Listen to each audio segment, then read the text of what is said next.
Hey there, everyone. Welcome to our Craft Tech Talk Hour. Me and Liberty are here. My husband Michael's back there. She wants to say hi. She wants to say hello. She's like our good luck charm. It's like become a thing now that she says hi to everybody when we get on a Craft Tech Talk or a live. She's just like she's like, well, yeah, she is my emotional support animal. How y'all's Fridays going? We have a saying around in our house called Frenchy Friday. We don't actually know what it means. It's just a way to celebrate that it's Friday and that we have a Frenchie. That's some of the meaning of that. Do you have any like little quirky things like that in your house? Okay, I gotta talk now. Bye.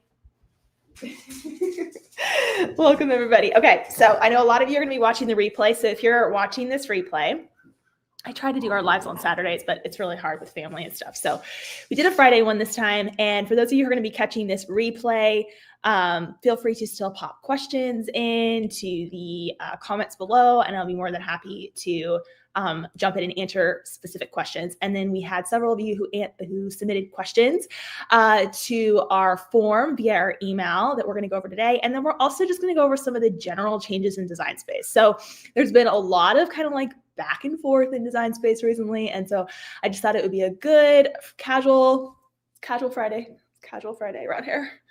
Nothing fancy, nice casual chat. And then if you have questions as we go to or other things that come up, feel free to go ahead and just pop them into the chat in the comments. Hey, Kim. Hey, Pamela. Hey, Donna. Thank you guys for joining me. Thank you everybody for showing up today. I'm super excited. I have a notification thing open. I'm going to close this out because if I don't, the little red notifications distract me. And then somehow, even when I have do not disturb mode on my phone, like the text stuff comes across the screen. Okay. So first, how are we feeling about Design Space right now? You guys have anything that's like immediately coming up for you? Like we're going to address a lot of the things that I think you guys are probably going to like that you would say, but I just want to like start and check in with you all and see how we're doing. When was the last time you up or opened Design Space? It's been a while. If it's been more than a few weeks, you're probably gonna be like, huh? Oh, okay, a few things moved. Don't panic. Don't panic. Hey, Cheryl. Hey, Sarah. Hey, everybody. Okay, yeah, getting used to it. Yeah, me too. It's not too bad. The interesting part, I think the thing that people need to be most educated on that is not widely known is that when Cricut does these rollout changes, one of the things that is so important to understand is nobody gets the same rollout at the same time. So there is a beta mode and there is a live mode. And I'm going to actually show you guys today how you can switch between the two if you wish to know how to do that, because it can actually be very helpful for working around bugs in the system. Like one of the modes will sometimes have a bug and the other one won't. And so if you're getting caught on something, it's really helpful to be like, oh, I can switch into this other mode, restart my computer, and now I'm up and crafting again, as opposed to like feeling like you're banging your head on a brick wall because you can't get past a bug or something like that. So that's a helpful little tip we're going to go over today. But another interesting little layer to that is even if you are in the beta mode, which is the mode where they're rolling out the most recent things and they're, making those like sometimes almost weekly tweaks to little things or bug fixes, which is good. Cricut is very proactive with bug fixes. So I will give them a lot of credit for that. Even when you're in that beta mode, there are actually still beta modes within beta modes. We don't have the power to switch into those modes, but there are actually changes that get rolled out at in layers to the beta mode and then into the live mode. So even if I'm in beta mode and you're in beta mode, we might actually have two different like features that have rolled out. They roll it out in small segments to people. And it really makes a lot of sense if you understand it from like a SaaS platform, like a technology perspective platform. Software as a service is what that's known as. And if you understand it from that level, it's like, oh, I understand that they don't want to roll it out to everybody, because if there is major issues, then everybody's going to experience the major issues, as opposed to like small subsets of people, then they can quickly like iterate faster. So just a little like extra tech knowledge that you didn't know you needed, but now you know. And I think that that's sometimes our frustration comes from just not understanding like how it even works, right? So little bits of extra for you there. Welcome, Lori. Welcome, Catherine. Welcome, Colleen. Okay, so I'm going to start at the top talking about exactly what I did. Let me share my screen with you guys. And then at the end of kind of covering some of these key changes, I'll go over the questions that we recently received, and you guys can pop things in as we go. So let me share my screen. Sharing. Okay. All right. If you guys can see my screen, you're seeing a project mid-design. I have been busy all morning and early afternoon working on, can you see my screen over there, Ben? Yeah. Okay, great. Sorry. It's really hard for me to go back and forth once I share my screen. I can't see the chat room the same way that you guys can. So anyway, I am working on holiday projects for all of our A-stars, for all of our community. This is a template for an ornament box that I started working on today. So you get to see that kind of like in the middle of the throes of it. Now let's start at the home screen here, and let's actually get back to the main home screen. Okay, so when you open up Design Space, you're gonna land on the home screen. Everybody's home screen is probably gonna look a little bit personalized to them because of like the bookmarks and things at the bottom and whatever, seasonal stuff they might be putting up there. So know that that's always going to change. If you want to know right away if you happen to be in the live mode of Design Space versus the beta mode of Design Space, look up right at the top here, see where mine says beta. If you see that, you're in the beta mode, which is like the most recent changes, the most up to date that you can possibly have access to. It'll be present up there for you. Now, if you want to switch in and out of these modes, and I'm not going to go through the process of switching in and out of these modes because I'd have to literally shut down and restart Design Space and it would be very hard, but I'm going to point you to exactly what you can do, okay? Come over to your profile here at the top. It'll probably just be your name, whereas mine's my brand name. And then come down to settings, okay? Profile and settings. And if you look right here under the general application experience, there are two different modes here. And this is something that, like, if you're ever looking for things that you can change, like your canvas size, your load type, you want to switch your machine, default, anything like that, always visit the settings area. There's actually a lot of power that lives here in the settings area. But under general here, the application experience, you can see that I am in beta mode. And if I were to switch to live mode and hit done, which is currently hidden by this little blurb, if I were to hit that button, it's going to shut Design Space down automatically, and then it's going to reopen Design Space, or you might have to actually click on the application and reopen it. And then it will switch you back into like the live mode, which is the main version, what most people are on, versus the beta mode, which is all the most recent changes that have come out, most recent bug fixes that have come out. And sometimes there's different bugs in beta versus different bugs in live. So if you're ever experiencing, there was a question from somebody that got submitted where they were experiencing like an issue with their machine connecting. So if you're experiencing that and it seems like it's glitching, it seems like that's something that hasn't happened before, the first thing I always want you to do is come here to your settings, look at what application experience you're in. Are you in beta? Are you in live? And I want you to switch to whichever one you're not in. Go ahead and always do that as like a first run of the mill, like I'm trying to fix whatever's in here so I can keep crafting. And I would say like 9 out of 10 times that works, because the bugs that are in beta or the fixes that are in beta or the fixes that are in live are two different software platforms. And as a result, you can often get out of one problem and get into a solution very quickly just by switching that application experience. So I'm going to stay in beta because I don't want to have to go through the whole reload process while you guys here are watching. But the next thing I want to also draw your attention to is right here. This is like such an underrated section of Design Space. So you can check for updates anytime. And even if you're in beta, there are, remember I said a little while ago, there are actually layers to beta and who gets what. You can actually click this button here and it'll check for updates to see if there is a most recent update. And even if there is not any actual visual changes that have been made or color changes that have been made, sometimes it's simply that there was a bug fix that was rolled out. And by checking for that and then restarting Design Space right here in settings, you can also get around any type of bug fixes or things like that. And then this is a really cool feature that not a lot of people know about. But if you're ever just like, I am so lost, I am so confused, and I want an answer right now, I don't want to have to go anywhere to search for answers, I want you to click on this What's New option, okay? And when you click on the What's New option, it's going to take you to their release notes.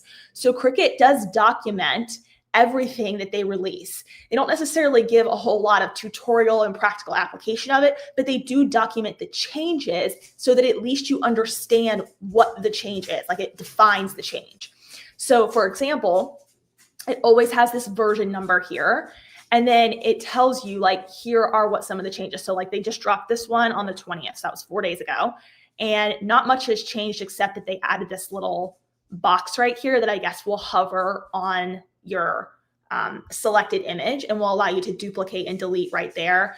And then it has like these 3 little dots, which is the same thing as right click. So like if you right click in Design Space right now, you get all these options. So just right click, copy, paste, group, ungroup, all those things. And what they've done is they've just added these 3 little dots to make people more aware that you can get to that right click panel. So this is a super helpful thing to just come to if you haven't logged into Design Space in a while and you're like 3 things changed and I'm not quite 100% certain what's going on.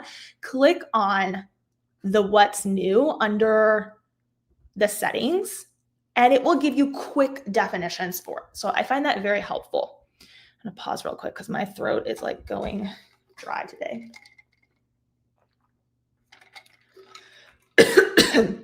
All right, so what questions do we have so far? I don't want to switch my screen and make it look weird, but if there's any questions, can you pop them or just shout them my way so that I... So far, so good. All right, I'm going to keep going, guys. If you have questions, let me know, though. Let me know if you find that helpful to know about beta versus live versus like that documentation there. I find it super helpful.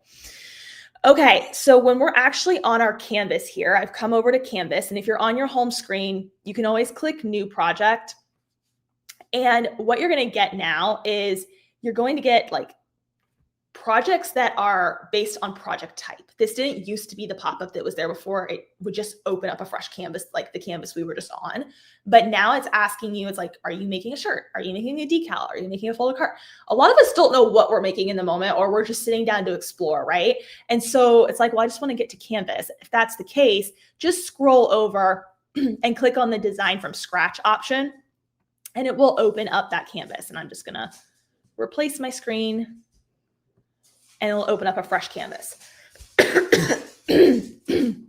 Everybody say prayers that I don't lose my voice, okay?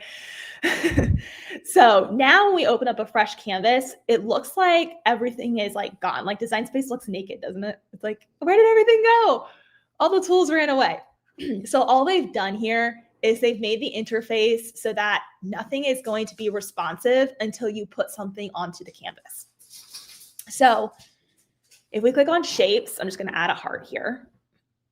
Once we add something to the actual canvas and then close these panels out, now we see these populated options along the top. Our layers panel comes back over here to our right-hand side. All of that starts appearing and it looks a little bit more familiar. Now, the one thing that you will notice that is quite different from if you haven't been here in a while is this top section has changed a bit. So it was a lot more cluttered before. It had like offset, it had warp, it had create sticker, it had like all those other tools and other functions that were along this top menu area. Those items now live under this edit option right here. So if we click on the edit option, and it might look like just a little pencil for you depending on what mode you're in, because they just rolled out a few days ago that originally it was just a pencil icon, and then they decided that people were too confused by it, the pencil icon, so they put the word edit in there with it to help us. So if you click on the edit, now you'll see a few repeat options here, like your width and your height and your flip tool, mirroring things. But then you'll see those things like offset, sticker, and warp. You'll also see all of the tools that are present down here in the layers panel, the combined tools, like if we want to use slice, if we want to be able to subtract something out from another shape, if we want to unite something together, all of those things are present over here in this edit panel. Now, one of the drops that they did, and let me know if any of you saw this one or not. At this time, I am the only person who has experienced this. So I think I was one of the very small subsets that actually got a certain beta mode. But what it looks like Cricut is doing is they're going to take away, and again, this is me making an assumption. This is not Cricut saying this, so please be very clear on that. It looks like they're going to be getting rid of the tools at the bottom of their layers panel here and have them just appear over here in this edit option. There was a version drop that I got somehow in my system where that was gone. All of these tools that are down here, let me light them up for you so you can actually see what I'm talking about. All these tools down here bottom right, slice, combine, attach, which are also what's over here in this edit function. It looks like they're trying to declutter the system a little bit and that they may be removing these. So if in the coming weeks, you notice that the slice, the combine, the attach, the flatten, all those tools are no longer present underneath the layers. I am losing my voice, guys. If you notice that these are not present underneath the layers panel in the coming weeks, just check under the edit option here for more tools. Okay, that's where there looks like it's heading. I'm kind of hoping that maybe when they rolled that out to a small subset, and I just happened to be one of those people, that there was enough people who said, we don't like having all the tools tucked away over here, bring it back. And they brought it back. So I'm kind of hoping that like it's less dramatic of a change than I think it is, but I'm just putting that little bit of information in there for anybody who's watching this or needs to come back to it in the future. This might be helpful for you. Okay, so they're really trying to follow a system of like breakout panels, which is actually the more common way that design softwares are often used. So breakout panels being like our shapes here or our edit, right? These breakout panels. They're also known as like dialog boxes. If you've ever worked in Inkscape, Adobe Illustrator, or some of these other softwares that are out there, it's just a more common ground for a lot of like design softwares like this. So it seems like they're trying to take steps to walk in that direction, which is good. I appreciate and understand all of this evolution. I also think that it can be very overwhelming when users have been with them for so many years and it's kind of looked a certain way. So it's like, yeah, I also think it would be great if they could just like roll their changes out maybe once a year instead of, you know, in smaller increments, which I can appreciate rolling them out in smaller increments because it feels less overwhelming to the user to like change little things at a time.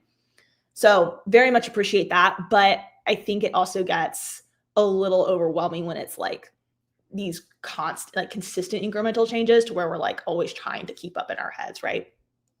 Okay. I'm going to take a sip of water. Let me know if you guys have questions and I'll keep going. There was one question. Mhm. Are there beta modes for the mobile versions? Yes. So, to my knowledge, I actually don't have a very well. You want to grab my iPad and see? Yeah. Well, actually, can you just Google that real quick? There, you may not be able to get a straight answer on Google, but you can grab your iPad and say, I'm going to look on my phone too. I actually don't have a super clear answer on that.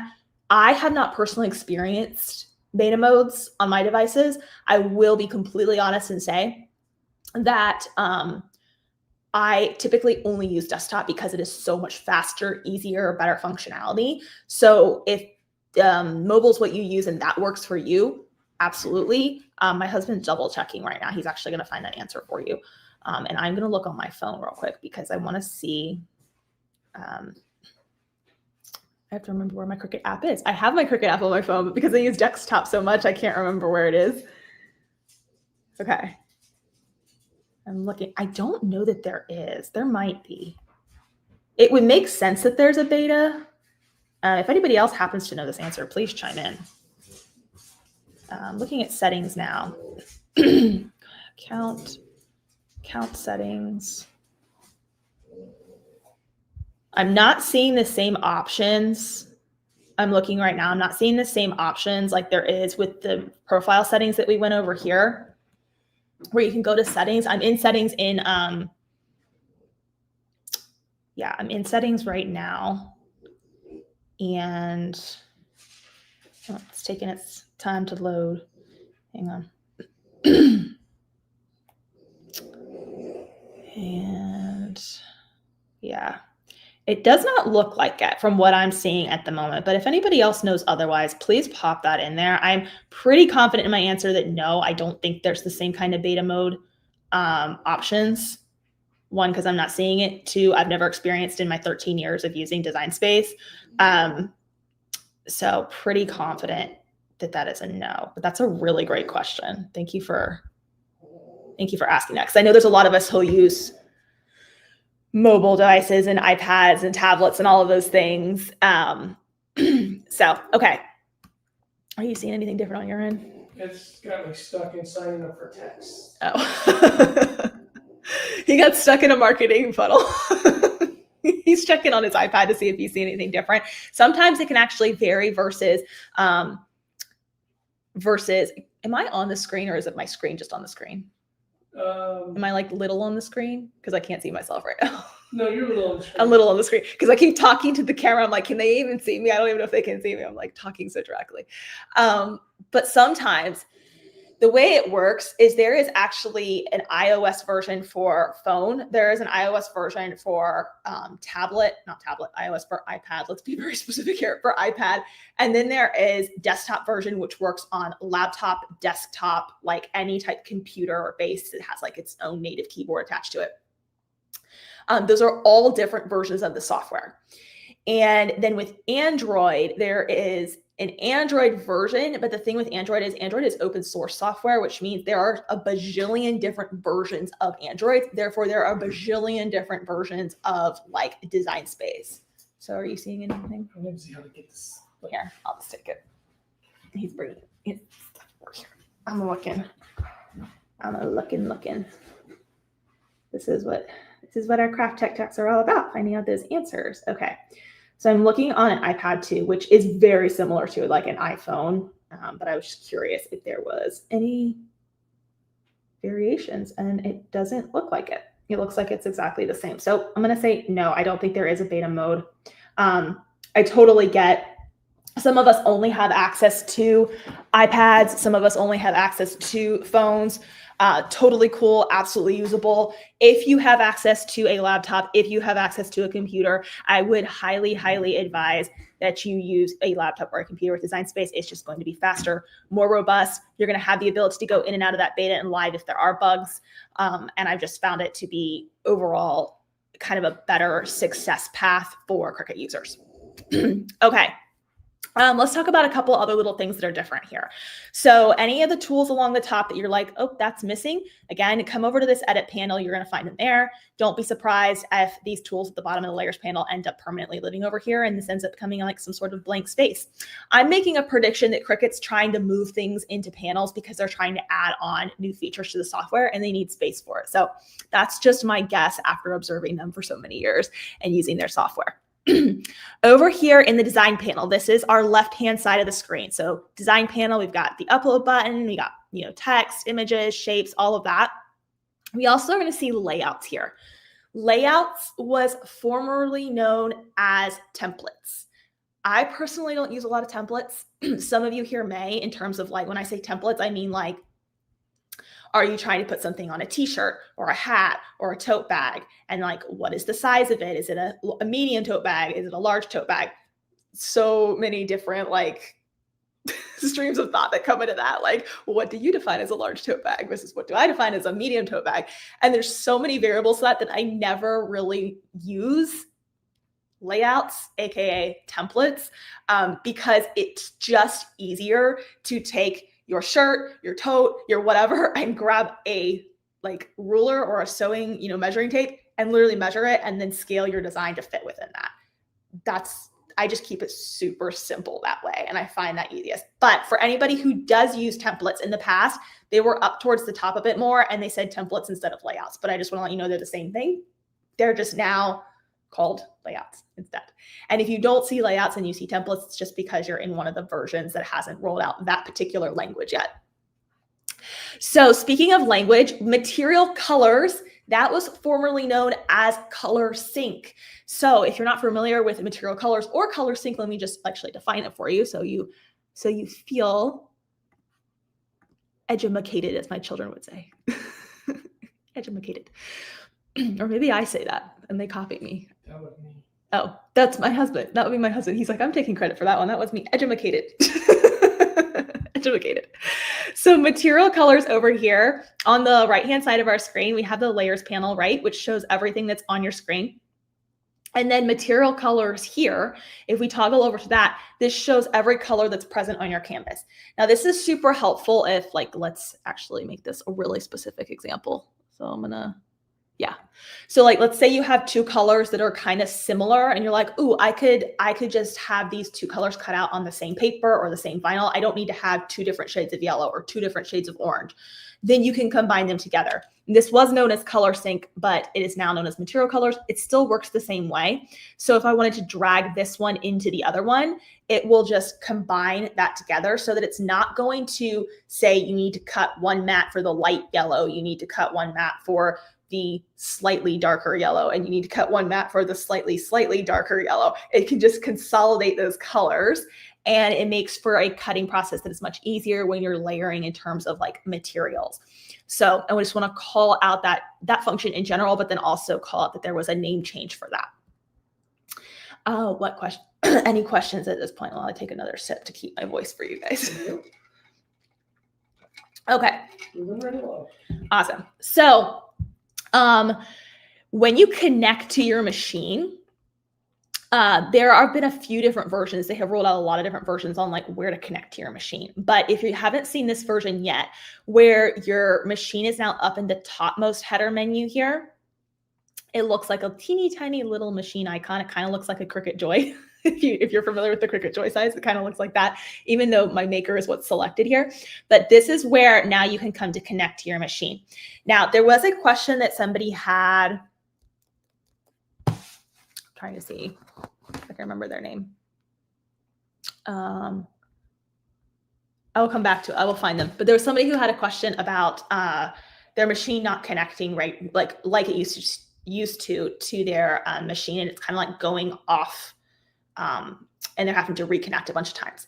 So I will say that if you are experiencing that, there is an active bug that has been going through these different systems with that. So again, try switching in and out of those two modes we talked about earlier. And then sometimes you just have to wait it out, which I know is not like what we want to hear, but sometimes that is just the case.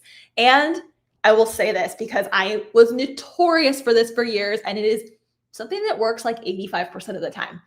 If you have not shut down Design Space and shut down your computer and rebooted it in a while, please start there. Please start there. You would be so surprised what that can fix when there's just like an overload in the system, or like in like your particular computer of like the cache in your system that just needs clearing out by a reboot. You'd be amazed how many times that fixes things. Like shutting things off, turning them back on, fixes a lot of problems. Also works for humans, just FYI. If you're feeling completely overwhelmed, unplug yourself for a while. Go rest. Then try plugging yourself back in. You will also likely reboot. So we're going to get Cricut Design Space enlightenment today, and we're going to get spiritual enlightenment along the way. Yes, I've had to do it a lot for myself lately. But this icon is where you can connect to your machine. Now, the cool part about the fact that you can connect here on the canvas, for those of you familiar, a lot of us are familiar with when nope, I'm not going to save the project. We're going to live dangerously. A lot of us are familiar that when we get to the cut screen here, it would usually up at the top here, it'll say like connect via Bluetooth, or it'll say connecting to your machine if you're plugging into your machine. But now it has it so that it gives like this pop up, and then you select your machine. But if you don't want to connect here on the cut screen, you can actually connect here on the canvas, and then it'll just stay connected the whole time. And again, they are working out bugs in that. So if you're experiencing some lapse, just know that that's because they're in the process of perfecting it. So let's see if I can connect to, I think my machine's on. Yes, it is. Okay. Connect to, although I'm not, let's try it again. It's defaulting. I will say if you are doing this mode right here, okay, it connected the first time. That's honestly one of very few times that I've had that connect so effortlessly. And so I did just do an update. I checked for updates a couple of days ago, so I'm guessing maybe they probably got a bug fix that worked out on that. But now it's connected here on the canvas, and you can see that little green dot there registering that it's connected. And so that when we go to the cut screen, we can select, are we cutting with a matte? Are we cutting with Smart Materials? And then when we click continue at the bottom, it just goes straight to material settings. So you're bypassing that one screen that you would always have to do where it was like connect to your machine and then wait. You can now just connect on the main canvas. And if you don't, it'll still give you that pop-up, but to direct you to that point. But otherwise, you can also just like, okay, here I am, I'm cutting glitter cardstock. let's say I'm done cutting it now and we hit done and we're going back to our canvas, we've not disconnected from our machine. We're still connected to it. So I am really excited about that feature because I think it'll save us a lot of time from having to reconnect if you're a Bluetooth person who connects via Bluetooth. Because a lot of times it would take so much time for just like loading up the cut screen, waiting for the Bluetooth to connect and all of that. All right, so I think those were really the big major changes that I have seen. So let me know if there's any questions that have popped up, anything I've said in the last few minutes, and then I'll head into the other questions we received today for our Craft Tech Talk. So far, there have been just the one question. Okay, amazing. So hopefully that means you guys are feeling good. But if you're not, please don't. There's no stupid questions, by the way. You can ask like, what software are you in right now? And I'd be like, it's Cricut Design Space. no stupid questions. Also, there's this, they always have these little help features up here at the top. They have a help there and they have a help here. But I want to let everyone know, because this isn't something that I know a lot of Cricut users think about. If you come up to the help, you can always contact their member care, and they're very responsive. So contact their member care, and you can also provide feedback for them. Where did they move that to? There's so many different. Oh, that's their chat bot. That's AI, just so you know. That's just for those of you who know, that's AI answers. That's not live support. So for anybody who's confused about that, this is not a live chat, so just FYI. But if you are looking for help, they do have the online help. Oh, there you go, report a bug. So if you ever need to report a bug to their system, you can do that really easily right here. And you can even attach screenshots, which is really cool. And that helps Cricut be able to get through any issues a lot faster.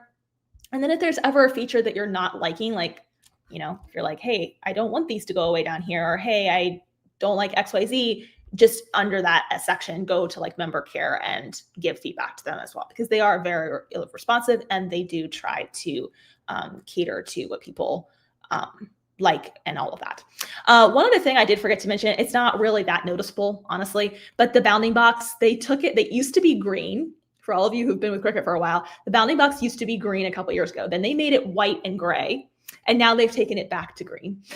So I'm not sure why they love to like shapeshift with their colors, but they do. So it's not really a major, like issue in terms of like, oh, I don't recognize what's going on. But it is green now, and you scale exactly the same way, where you scale up and down coming at these corners, or you hover to the outside here to be able to rotate. And these little pill-shaped icons that live on the X and Y axes here, or the vertical and horizontal sides, this just allows you to stretch in different directions. So just noting that there, it's all pretty synergistic and similar to what it was before this update, but I just wanted to call that out. Alrighty. So let me go over my questions that you guys submitted today. And I hope this has been helpful just in educating you on some of the changes, how you can kind of move around things if you need it. Do you have a question? Will there be a replay of this? Yes, there'll be a replay. Yes, you'll be able to watch this again. Okay. So we had a question from Bonnie, and she asked, I'm so like, I know everybody looks at me and they're like, you're like 34, Abby, like you're so young and like all that, but I am so old school, you guys. I was raised with, my parents had me very late in life. I had brothers who were grown and flown by the time I was like a little kid. I am such like a late 70s, 80s child. It is ridiculous, even though I was born in the early 90s. I have to have my paper. I'm saying this because I have to have my printed paper. Like I had all this digitized. I'm like, nope, I need my questions in my hand. So old school. Anybody's like, I have to have it in my hand. Yeah, have to have it in my hand. Okay, so Bonnie says, I have 2 questions, but I am not sure you'll be able to answer to them. Let's give it a go. First, Design Space keeps disconnecting from my machine. Okay, so Bonnie, you were the one I was thinking of. If you're watching or you're watching this later, Design Space keeps disconnecting from my machine between uses. I never used to do that. Is there a way to stay on one machine unless I need to change it? So yes, I think we answered that pretty well already in terms of like, check your mode that you're in. That is a current bug. If you're in this beta mode, you should see this option here, and you'll be able to connect right here on the main screen, and it should stay connected unless there's a major bug. So that's the caveat to that statement. And then her second question is, I use a scoring stylus, not a wheel. Same. Each time I have to edit the tools. And sometimes I forget and have to start over. Is there a way in my design space to change it to a scoring stylus as the tool unless I decide to change it? I would love if Cricut would come up with that. So if anybody from Cricut is watching, we would love the option to set which scoring tool we prefer to use, the wheel versus the stylus. So if you're a Maker user, you know that there is a wheel option for Maker users. I love my Maker. I have Makers. However, I still prefer using the scoring stylus, which is the little tool. Do I have it? I have it right here. This tool, they can see me, right? I'm like still talking to the screen, like just assuming they can see me because I can't see them. I feel so cut off from me, so disconnected. This tool has a scoring stylus that goes into clamp A, which is where the pen tool can also go.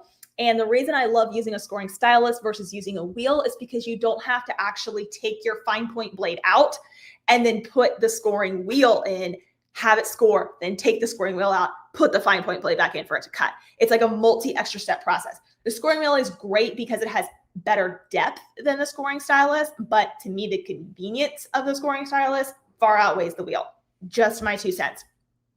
So at this time, Bonnie, there is not a way to do that. I will tell you that if there ever becomes a way to do that, it would be under the settings here. And if you look at these other tabs, so if we come over to like canvas and load type. So this would be a great section for Cricut to add it to right here. So you can have your machine default here to a particular machine. So that might be a question, or I guess an answer for you, Bonnie, too, is like, what is your default under your settings? If it keeps trying to reconnect to a different machine, do you have your main machine under this as whatever model? So for me, that's like my Maker 3. So it defaults to the Maker 3. So I would check that section as well. And then like your load type. Do you typically load without a mat? Do you typically load with 12 by 12? Do you typically make just cards on the card mat? Like you can set those defaults here as well. Like I typically load this. I've never tried setting that before, but we'll try it now. And then print and cut page size. Like most of us, that's going to be letter size paper. But if you happen to have a printer that can cut, that can print on the legal or the tabloid size, then you can set that as your default here under the settings. So just some things to be aware of. But in terms of scoring, they don't actually have that default option yet. But it'd be really cool if they did in the future, because I do prefer the stylus just out of convenience. Somebody was asking if we switch to beta, how long should we stay in beta before switching back? So beta is always there. If you get into beta and you're like, hey, this is all working great, everything's fine. Like I stay in beta like 99% of the time. And I do this because I'm here to educate my community on like, hey, what's coming next, and kind of like be in the know and try to make sure that I'm making update videos for people that are in our courses or have our ebooks and that kind of stuff. So I'm always in beta mode. I like being in beta mode all the time because I feel like it just keeps me like moving forward ahead of everyone else. You can experience bugs in both modes. So you're not going to be bug free in live versus beta. The time that it takes for them to move the changes from beta into live wildly varies. I could never give you an actual, like, it'll be exactly 2 weeks if it's in beta before this feature comes into live. So I pretty much just live in beta because then it always just keeps me at the top of the pipeline of like what's coming down. That's just a personal choice. If you're switching into beta because you're like trying to get around a bug that's in the live version, then maybe just stay in that for a few days and then go back and see, or until you get your projects done, and then go back and see if the live version has had a fix rolled out for it. So that's what I would say to that. But I typically just stay in beta because I just like always being the first one to get the new stuff and know what's coming. Okay, so Beth asked, I like to make cards, just starting to branch out and learn flowers. Yay! I have the Joy Extra. Is there a company that makes solid core 8.5 by 11 size cardstock? Okay.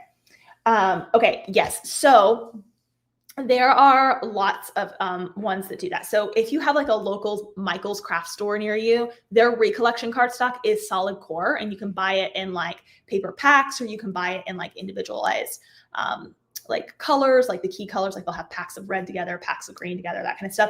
So Recollections cardstock from Michael's is a good solid core option that's 8.5 by 11 size.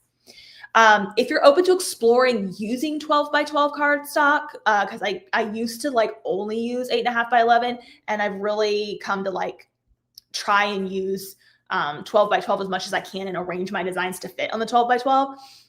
12 by 12 cardstock shop, that's their actual name. 12 by 12 cardstock shop is one of my favorites, and that's where I buy all of my 12 by 12 cardstock from. You know, they might have 8.5 by 11. I've just always been so obsessed with the 12 by 12 from them that I've never actually looked. So check them as well.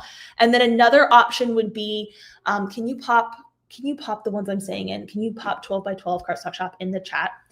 And another option online would be Cards and Pockets. So can you pop theirs in too? Just make sure you get the right URLs, because there are other various companies out there that use similar names. Cardsandpockets.com. They have a lot of, I'll just take you there. Let's go on an adventure together. Yeah, cardsandpockets.com. I believe this is the right one. Yeah. So they have paper, cardstock, they have text weight, so popular text weights, and then they have 8.5 by 11 here. And I have bought theirs before, and I do like their paper. They've got a lot of like really pretty like earthy natural colors. So if you're looking for that vibe of colors too, like they have some really pretty ones there, and they've got several pages. So this is a really great one for like if you're looking for that 8.5 by 11 size. Ooh, look, it looks like wood. That would be fun to make. I had this thought last night, you guys. I was like, I haven't even told you this yet. I'm talking to my husband. I had thoughts as I was going to bed last night. I was like, I want to do like live shopping experiences with you guys. Like actually we can like live stream together and shop online together. It would be so cool. Seriously. Like, I mean, I know live shopping on like TikTok is a thing, and I don't mean that. I mean, like, I am on TikTok, but I don't post anything on TikTok. But I mean, like, literally be like, you know, get together and be like, well, these are my top 10 recommended supplies for paper flowers. These are my top 10 Cricut tools and supplies. And I literally just show you guys exactly where they are, and I provide all the links for you guys. Like that would be really fun. Let me know if you think that would be fun. I just think it would be like a cool, like online, like crafter shopper experience. Show you guys all of my my craft lists that I have saved on Amazon for all different types of themed projects, because I find these cute little things. I'm like, ooh, I could use this as a supply to make X, Y, and Z. So literally it could just be like an inspirational shopping trip, like inspirational window shopping online as a group. Would that be fun? I'm geeking out about this. Everyone else is probably like, no, we're good just scrolling and watching Netflix and shopping by ourselves. And I'm like, this would be fun to shop together online. I'm making it a thing. Okay. Joyce asked, I want to learn more about creating designs in Canva and understanding how to best design with the help of AI. Okay, so if you're watching this now, Joyce, or you're getting to this later, if you have a more specific question, please feel free to pop it in. I would generally say, good to know that you're wanting to learn about Canva and using AI to help with designing. So I will drop a little snippet here with you guys, because you're my crafty besties. You're the ones I keep close. I am working on a video series for 2 new video series. We're doing one for seamless patterns, and we're doing one for working with ethically using AI to help create designs for printables, as well as for converting images into layered SVGs. So I know everybody has strong feelings about AI. The thing is, you guys, it's here to stay. Like, it's not going anywhere. And so I feel like the best way to approach something like this, when it's like, the more we resist it, the more uneducated we are on the situation usually, is because we're trying to just like not bring it into our world. And so I think it's really important to slow down enough to be like, okay, here are the correct ways to use it, versus some of these people out there who are abusing it in ways that are just like, you know, straight up stealing from other artists or people like that. There is a line in the sand. And for the first time in our technological information history, we're honestly carving out like what that means for the first time. And so I think it's really important to, like, for all the information that we do have on it, like learn to evaluate it for ourselves and decide what's right for ourselves by being informed, if that makes sense. So we are creating this, these will be dropping in early 2026. So we are creating those series for you guys, which will be really fun because I'm really excited to just like share the possibilities of what can be done with this and some of the freedom that it unlocks. So just a little side note there. Any questions that popped up that I need to? I'm still staring at my screen. I'm still dreaming of shopping paper. I'm loving these colors. I'm gonna buy the little wood.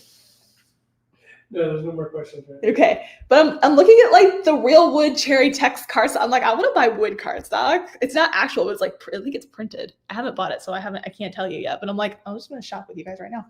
Okay, so Jane said, okay, cut 2 marigold centers for the petals and pumpkins class on separate pages because they didn't fit on the maker. Afterwards, I realized I could have cut more on that page. Yep.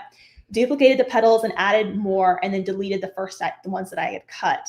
When my maker started cutting it, went back over the first 2 cuts and cut my mat. What did I do wrong? Okay, so if I'm understanding this correctly, Jane, it sounds like your maker cut in 2 places.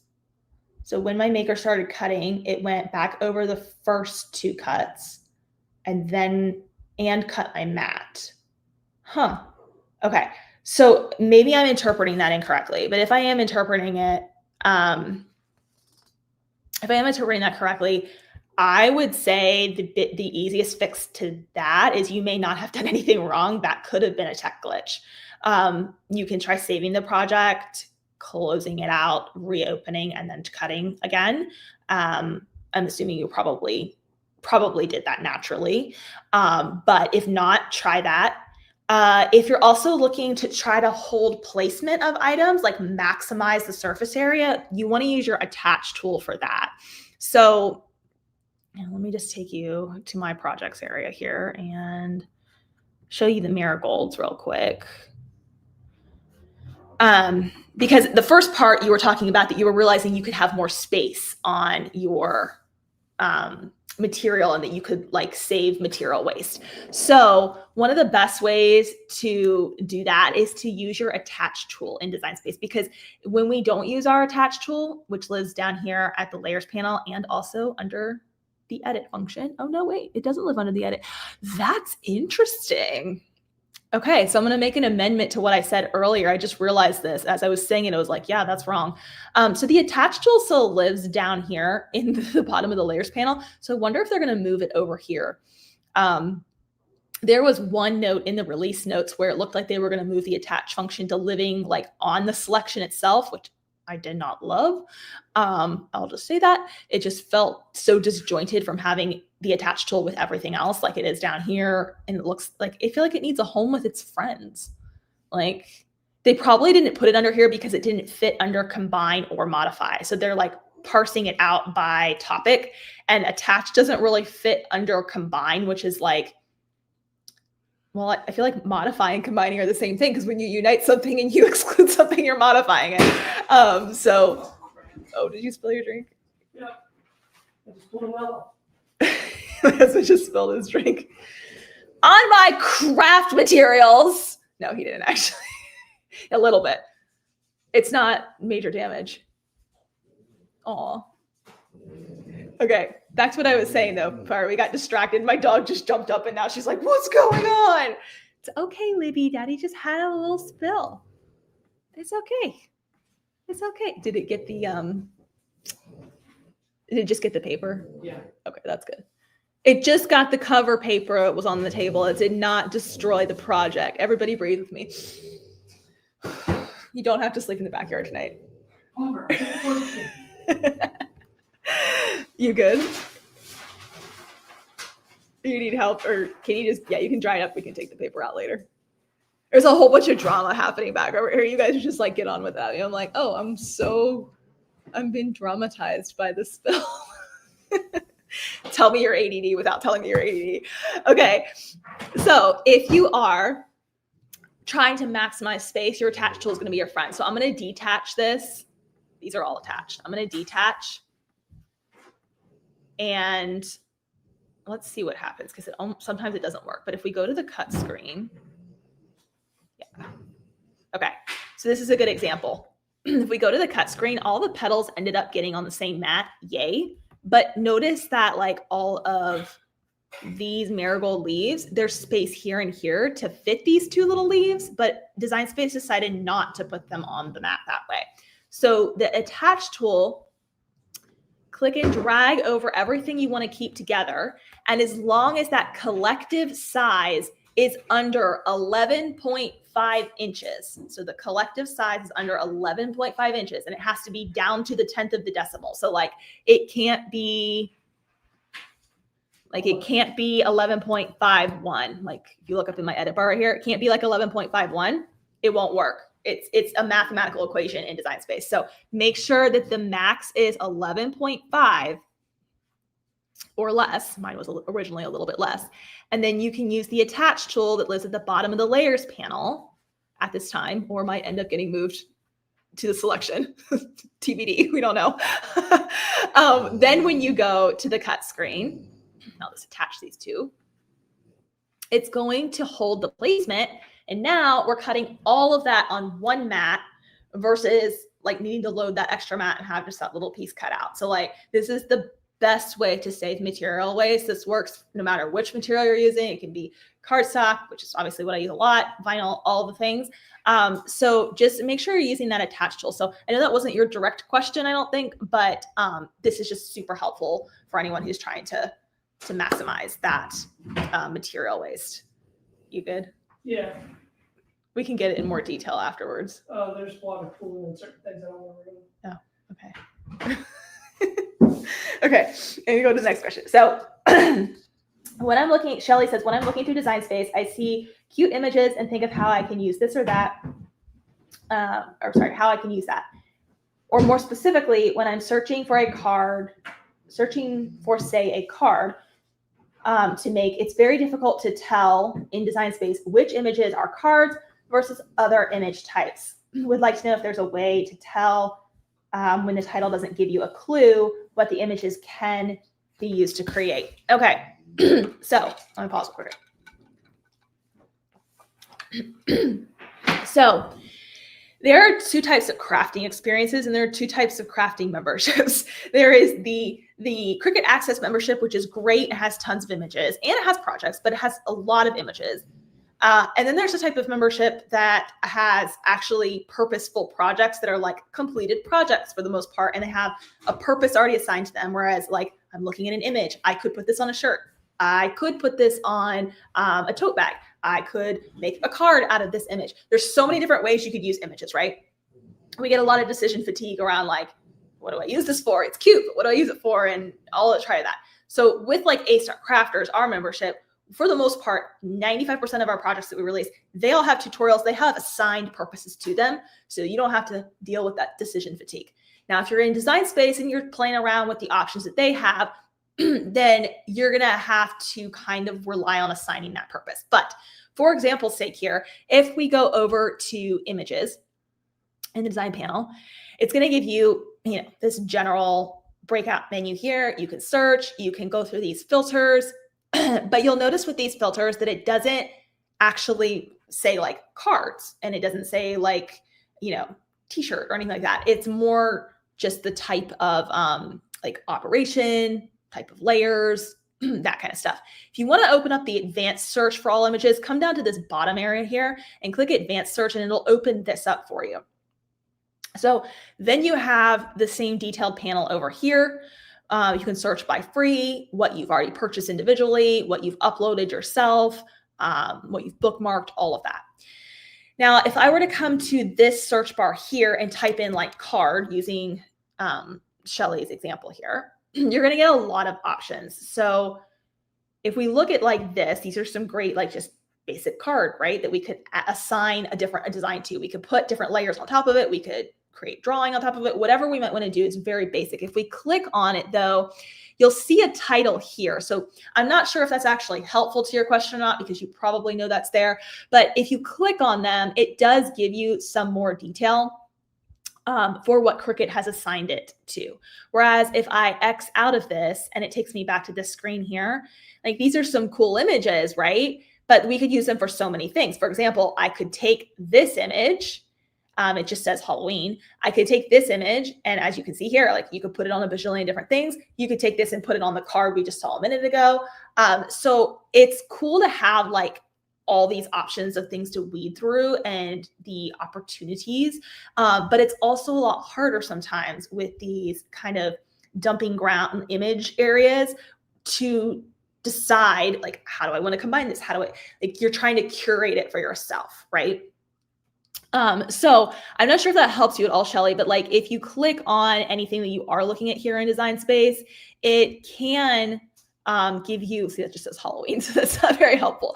But searching by what you're looking for up here is helpful, and then clicking on individual things.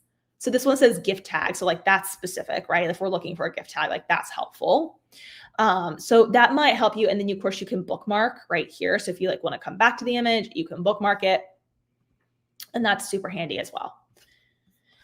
Oh, look at the little cute doggy. That's so cute. It's a great place to come just get inspired too. Ooh, I like the cat on the moon. We'll just start image shopping together too. Let's do that. That would be fun. I saw one other question from, and then if you guys have any further questions today, start popping them into the chat now. I saw one other question in the submitted questions from Lori, and she just said, I'm having a hard time getting started. So there wasn't a lot of additional detail added to that. I'm assuming that you're talking about Design Space. And if that's the case, Lori, please know that first off, you're not alone in that at all. You are not alone in it feeling difficult to getting started. You're in good company.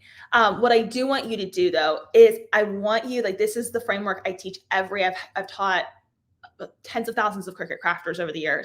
And the number one thing I want everybody to avoid, especially if you're already feeling overwhelmed, is please do not go to just piecemeal research on YouTube. Like, it's really hard for a beginner because you don't even know what to search, right? Like when you sit down, you're like, what do I even type in to get my answer, right? So try to avoid that. One of the ways you can avoid that is I do have free tutorials on my blog, abbyhairstoncollections.com. We do have a free beginners workshop as well that is very handy. It is linked in the video description below for you. Babe, can you go to the video description on YouTube and just pop it into the chat? That way it's convenient for everybody else. Where do you want? I'm sorry. In the video description of this stream on YouTube, you'll see the link to our Cricut Freedom Workshop, which is the free workshop for everybody who's getting started with Cricut. I just want to make sure that, like, if someone is like Lori here, she's saying I'm having a hard time getting started, I don't want you to get stuck. We don't want Cricuts to die in the back of our closet. Please don't let your Cricut die. Bring it to life. Get the bug out of the closet. See what I did there? It's so funny. I know. That's so funny now. Okay. Tracy says, question, where do I find my image cartridges in my account? I can see the digitals, but where do I find the digital papers? Okay, Tracy. I am not familiar with the digital. Oh, the digital papers. Do you mean like the patterns? I'm not sure if you mean patterns or not. If it's all images, they should all be loaded in like your purchases. Let me share my screen again. We're gonna figure this out together. I think I know what you say or what you're saying there. Okay. I stopped sharing too soon. I was like, we got it. Nope. We got more questions. That's all good. Maybe get two more after that. Okay, cool. Okay, so back over here, if you look at purchase and you've synced your cartridges, which it sounds like you have, if you go under purchased, it should show you everything here. You might need to try going under image sets. That can be helpful because sometimes you have to click into these image sets to see everything. Now, if you're looking for like patterns, there is one thing on the canvas. Let me go back on the canvas here. Put a shape on my canvas here real quick, just so I can actually insert something. Okay. Let's see if they moved it. This is actually a cool like exploration experiment. So this is a basic cut, meaning if we put black cardstock, green cardstock, whatever cardstock, vinyl, whatever on our mat, it would literally cut a heart out of that material, right? Basic cut. But if you select this in under operation here and you go down to print and cut, and then you go to the color swatch. This is very hidden. You go to the color swatch tool here and click on color and then look for pattern. And then here are patterns that you have either uploaded via the upload button or Cricut's patterns are available in here. And you can scroll throughout here. If you hit this filter, you might be able to, they used to have an option where you could filter by my patterns, but it doesn't look like they have it right now. So you can filter by color. I'm not sure if that's helpful at all, but check that area, check the area where it's purchased images and like image sets. And then check here under like going to print and cut, clicking the color swatch, and then changing it to pattern and looking for your items here. And for those of you who didn't know this was here, because literally it was several years into my Cricut journey before I knew this was here, this is a fun area to come and play as well. And it allows you to insert things. So for example, I like to use this for photos sometimes. So we'll take a picture of my kiddos here.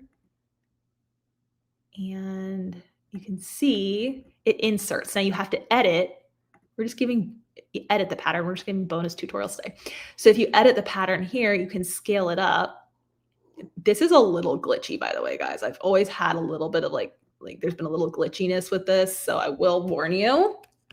I'm just warning you. But you can change this on like the horizontal and vertical axis. Let's try. Yeah. And then let's try going up. Nope, that's down. So negative 10, it jumps it up. There we go. And then close that out. And now we've inserted like a pattern, except we use a picture as a pattern, which is kind of cool, right?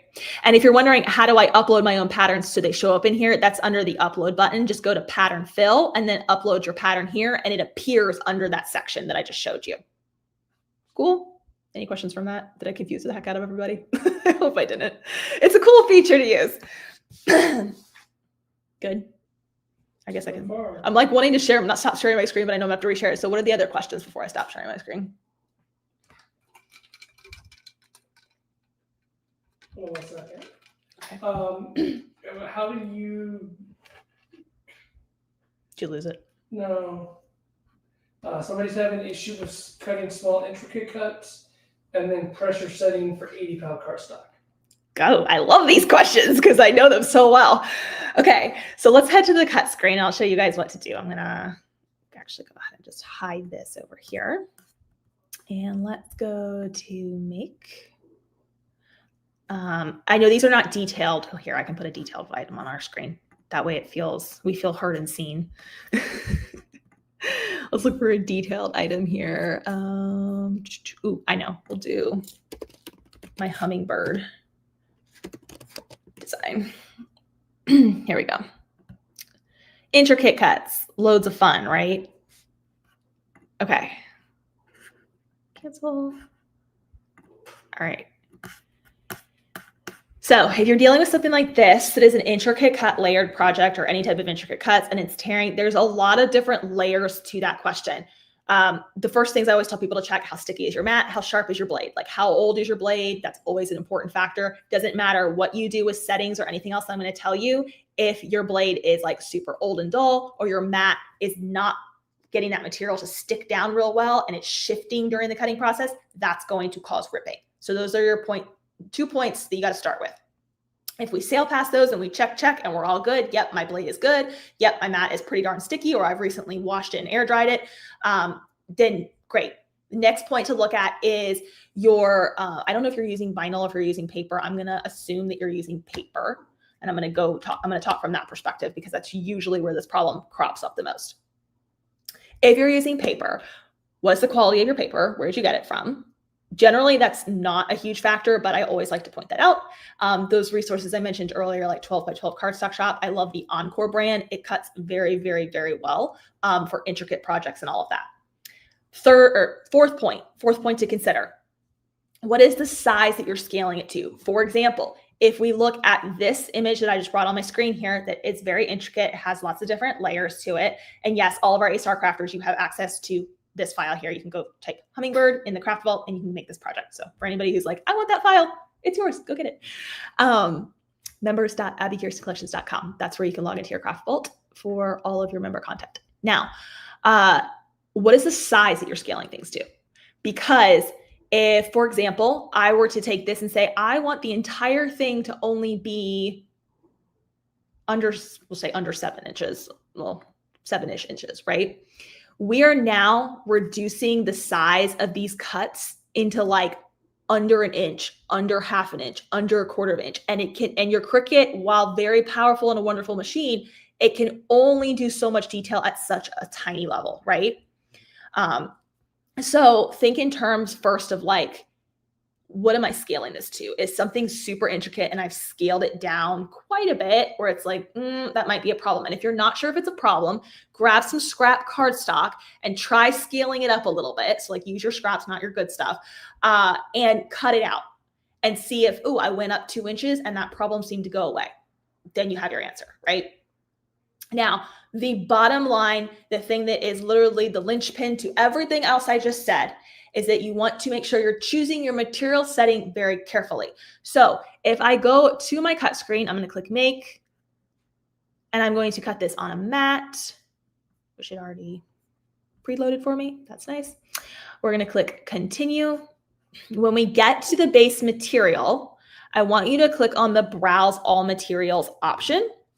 And I want you to type in the word intricate, or just the beginning of the word intricate. It's not letting me search. So this will be an example of a bug, y'all, captured in real time. So normally you can type it in up here and you can search and it'll come up, but it's not. Let's see if I can try cardstock. Will that work? Nope, it's not letting me search. Okay, so come down to the cardstock section, or when the bug is not in existence, it will search for you and look for cardstock for intricate cuts. This is the Lifesaver, is the one I use the most anytime I am making a project that has this intricate nature to it. Because the difference with this is that instead of it going over the cut one time with the fine point blade, it goes over the cut twice in a more gentle, lighter pressure. And it's cutting through the paper in like a 2-part step, basically.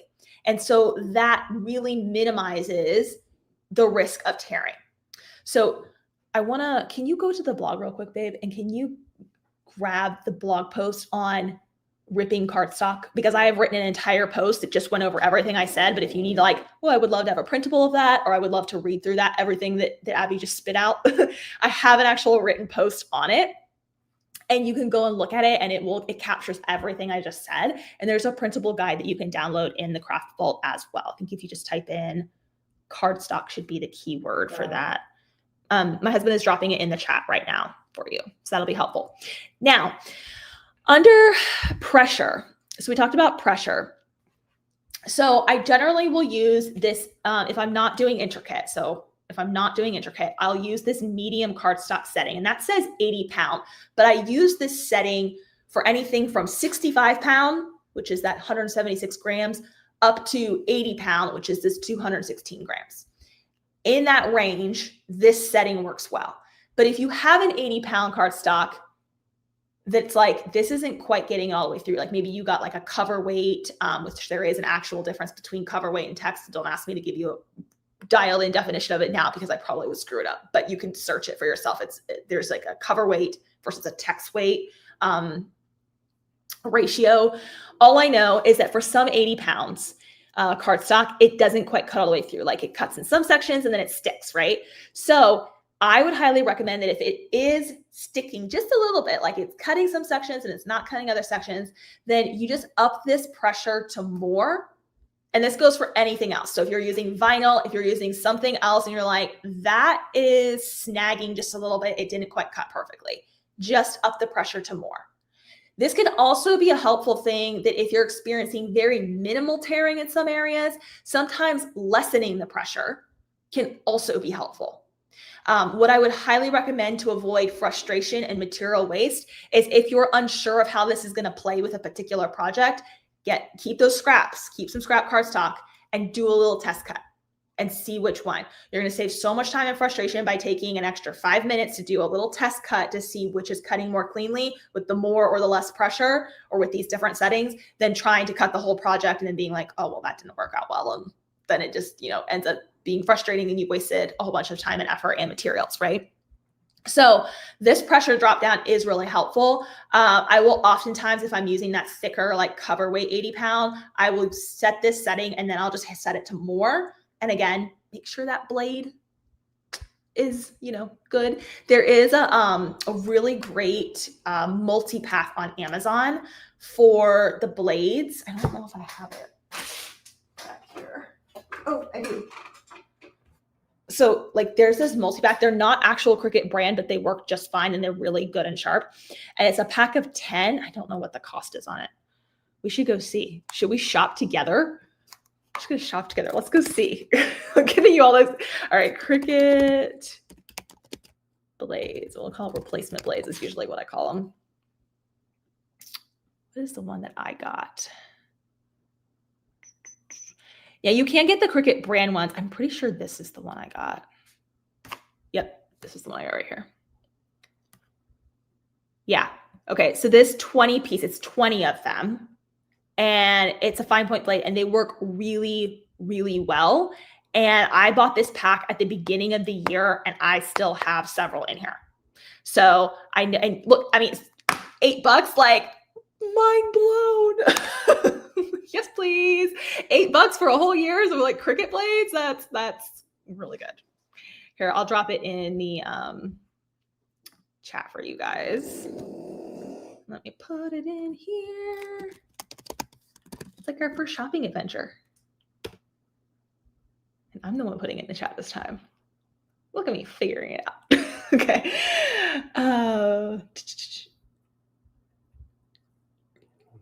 I'm sorry, I'm reading right now. So, okay, Jane, I cut the first flower and realized I could have cut another 8. I deleted the first and assumed the other 8 would cut by the machine or recut the first flower, cutting that.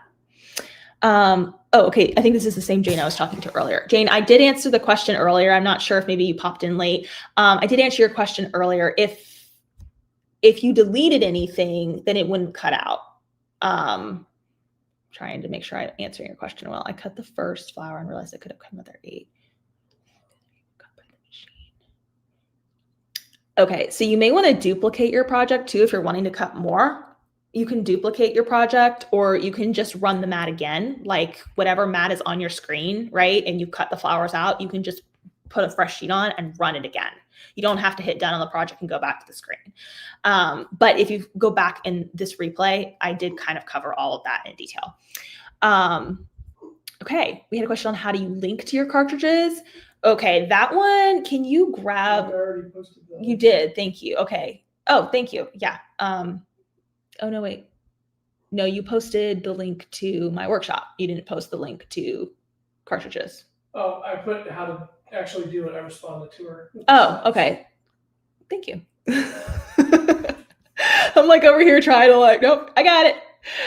Do you release new projects at the beginning of each month for all A-stars? Yes, Colleen, we release new projects every month for A-stars.